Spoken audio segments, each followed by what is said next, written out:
Seperti biasa, mari kita lanjutkan alur cerita spoiler episode selanjutnya.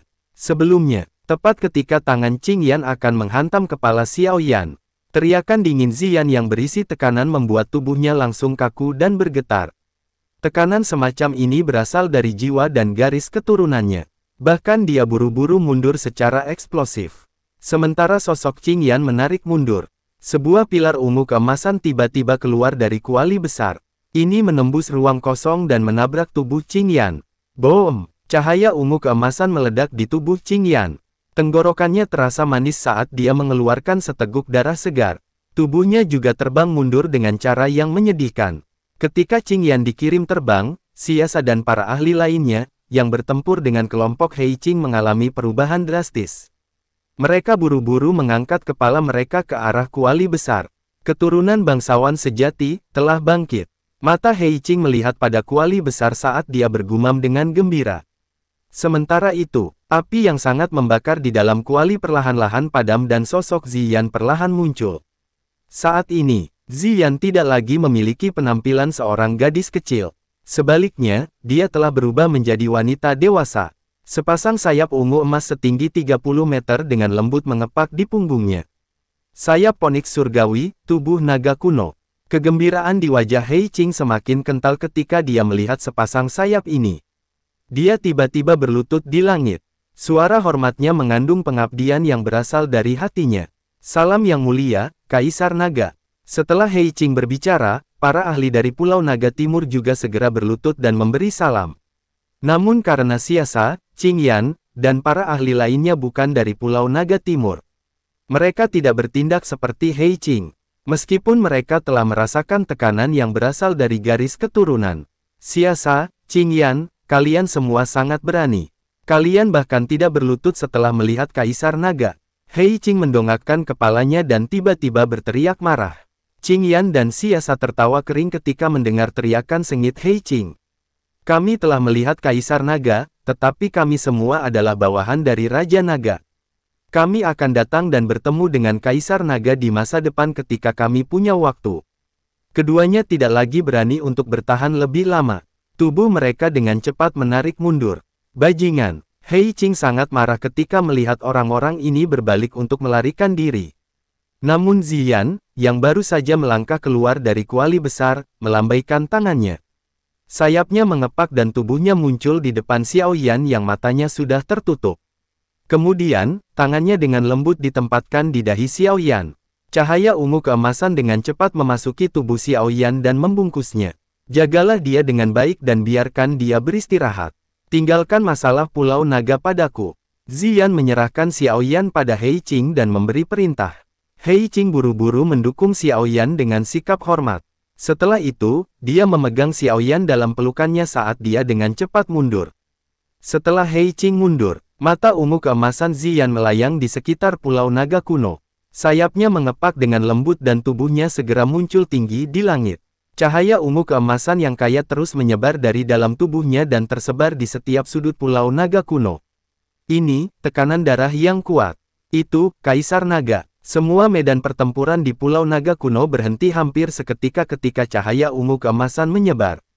Ini, mata Manyan terkejut saat dia melihat ke langit. Cakar naga, lengan naga di tubuhnya mulai berubah di bawah cahaya ungu keemasan. Dalam sekejap mata, dia sekali lagi kembali ke penampilan pria tua biasa. Apakah benar-benar berhasil? Tetua Zuli terkejut saat dia mempelajari sosok di langit. Sesaat kemudian, kedua kakinya perlahan berlutut di langit, air mata tuanya juga jatuh. Kaisar Naga akhirnya muncul di suku Naga kuno Void. Boom, boom, banyak sosok di langit, di tanah, dan di sekitar gunung dengan hormat dan berlutut pada saat ini. Dengan penampilan Kaisar Naga, tiga Raja Naga besar benar-benar akan panik. Manyan dengan lembut menghela nafas. Masalahnya hari ini telah gagal total. Dengan kehadiran Kaisar Naga besar di Pulau Naga Timur, para ahli dari 3 pulau lainnya tidak lagi memiliki kekuatan tempur sedikitpun. Para komandan dari 3 pulau, pergi bersama orang-orangmu dalam waktu 10 napas. Sementara Manyan menghela nafas, sebuah suara tenang yang dipenuhi dengan tekanan perlahan-lahan turun dari langit yang jauh. Manyan dan Xiao tertawa pahit setelah mendengar kata-kata ini. Man Yan menoleh untuk melihat Zuli dan dengan lembut berkata, ketahanan Pulau Naga Timur mungkin benar. Namun, kalian semua harus berhati-hati di masa depan. 3 Raja Naga besar orang yang penuh dengan ambisi liar. Mereka tidak akan mengizinkan Kaisar Naga untuk menyatukan suku Naga kuno Void. Kemudian Man Yan melambaikan tangannya dan memimpin banyak sosok ke dalam ruang kosong di luar Pulau Naga Timur. Setelah kembali, beritahu 3 Raja Naga besar. Suku Naga kuno Void hanya memiliki Kaisar Naga tunggal sejak zaman kuno. Tidak ada Raja Naga. Ketika saatnya tiba, Kaisar ini secara pribadi akan mengambil jejak garis keturunan bangsawan mereka. Sosok Ziyan yang ditutupi oleh cahaya ungu sekali lagi berbicara ketika para ahli dari 3 pulau melarikan diri ke ruang kosong. Sementara itu, ketika Xiao Yan sadarkan diri, dia menemukan bahwa dirinya sudah berada di tempat tidur. Tangannya tanpa sadar menempel di tempat tidur saat dia berdiri. Namun tiba-tiba ranjang langsung menjadi debu. Ini, apa yang terjadi? Xiao Yan merajut alisnya. Dia mengangkat lengan bajunya, hanya untuk menemukan bahwa ada warna ungu keemasan samar-samar yang terlihat di bawah kulitnya, itu tampak seperti logam. Sementara Xiao Yan merasa bingung karena perubahan di tubuhnya, pintu kamar didorong terbuka. 2 sosok dengan cepat berjalan masuk. Teman kecil Xiao Yan, kamu akhirnya bangun. Tetua Zuli. Xiao Yan buru-buru berdiri dan menangkupkan kedua tangannya. Tetua Zuli hanya tersenyum dan melambaikan tangannya. Apakah Ziyan telah berhasil? Xiao Yan buru-buru bertanya dan Tetua Zuli hanya mengangguk. Di mana Ziyan? Mata Xiao Yan menyapu sambil bertanya dengan cara tertegun. Kaisar Naga Agung belum sepenuhnya menyerap semua energi di dalam buah asal Naga Phoenix. Setelah muncul dan mengalahkan mereka yang datang untuk menyerang, dia melakukan retret. Tetua Zuli tertawa. Xiao Yan mengangguk setelah mendengar penjelasan ini. Tampaknya ada beberapa perubahan pada tubuhku. Tangan Xiao Yan dengan lembut menggosok lengannya sebelum dia tiba-tiba mengajukan pertanyaan. Teman kecil Xiao Yan telah menemukannya. Ini dilakukan oleh Kaisar Naga. Dia memasukkan sebagian kekuatan Naga Phoenix ke dalam tubuhmu dan mengaktifkan esensi darah naga kuno yang telah kamu konsumsi. Dengan demikian, tubuhmu telah diperkuat. Kekuatanmu seharusnya tidak kalah dengan binatang sihir yang telah mencapai level Dozun. Zuli tersenyum saat menjelaskan. Kejutan melintas di mata Xiao Yan. Tidak heran dia merasakan ada sesuatu. Kekuatan Naga Phoenix tidak sesederhana seperti yang kamu bayangkan. Fokuskan pikiranmu dan aktifkan kekuatan yang tidak dikenal itu. Lihat apa yang akan terjadi. Tetua Zuli berbicara dengan cara yang misterius. Xiao Yan ragu sejenak sebelum mengangguk dan menutup kedua matanya. Kemudian memfokuskan pikirannya. Ketika dia membuka matanya lagi, dia terkejut melihat bahwa setiap bagian dari tubuhnya, kecuali kepalanya telah membentuk sisik naga emas. Itu seperti armor yang menutupi tubuhnya. Armor Naga Phoenix kuno adalah barang bagus. Dengan benda ini bersama dengan kekuatanmu, kamu hanya akan menderita luka ringan bahkan jika kamu menerima pukulan dari Tianzun ke-9 dari Hall of Soul. Hei Qing tertawa, nada suaranya sedikit mengandung iri. Ini memang barang bagus. Xiao Yan sadar bahwa kekuatan pertahanannya telah meningkat 2 atau 3 tingkat karena armor Naga Phoenix kuno ini. Itu benar, di mana Qinglin? Gadis itu memiliki jiwa dari ular surgawi kuno dalam tubuhnya. Secara alami itu sangat brutal. Karena dia adalah temanmu, kami secara alami akan membantunya. Kami telah mengizinkannya untuk berlatih di makam naga kuno. Aura naga di sana sangat kuat. Itu dapat menekan jiwa ular berkepala 9, memungkinkan untuk disempurnakan dan diserap. Zuli tersenyum saat dia memberi penjelasan. Xiao Yan diam-diam mengangguk. Dalam hal ini, aku akan tetap berada di Pulau Naga Kuno untuk jangka waktu tertentu. Tetua Zuli, bolehkah aku tahu, apakah ada tempat petir berkumpul di dalam ruang kosong ini? Boneka iblis langit hampir lumpuh di tangan ahli dari Sekte Langit Mendalam. Hanya dengan menggunakan kekuatan petir, boneka iblis langit bisa diperbaiki. Tetua Zuli sedikit terkejut. Dia merenung sejenak sebelum perlahan mengangguk. Keesokan harinya, sebuah bayangan cahaya raksasa menerobos ruang kosong seperti kilat. Itu adalah naga hitam yang sangat besar. Sosok Xiao Yan duduk di atas kepala naga besar. Saudara Xiao Yan, kita akan tiba di kolam petir kuno yang tetua ketiga sebutkan. Hei Qing tiba-tiba berkata. Tidak lama setelah Hei Qing berkata, di depan mereka sudah muncul sebuah danau luasnya hampir 300 meter. Namun, bagian dalam danau tidak terdiri dari air biasa. Sebaliknya, itu dipenuhi dengan petir berwarna perak. Sungguh kekuatan petir yang padat. Xiao Yan perlahan pulih dari keterkejutannya saat melihat kolam yang dipenuhi cahaya perak. Meskipun ini tempat yang berbahaya, dia yakin. Dengan kolam cahaya petir ini, dia akan mampu memperbaiki boneka iblis langit yang rusak. Jika dia benar-benar bisa mencapai tahap itu, bukankah Xiao Yan akan memiliki 11 boneka iblis langit yang setara dengan Dou Zun? Kakak Hei Qing, aku akan masuk dulu. Aku akan mengirimkan sinyal jika sesuatu terjadi. Hei Qing tidak berdaya ketika dia melihat bahwa Xiao Yan benar-benar ingin memasuki kolam cahaya. Dia hanya bisa mengangguk. Aku akan menjaga kolam cahaya selama periode waktu ini sampai kamu menyelesaikan pelatihanmu. Jika kamu menemui masalah tak terduga, cukup kirim sinyal dan aku akan masuk dan menyelamatkanmu. Kalau begitu, aku akan merepotkan kakak Hei Qing.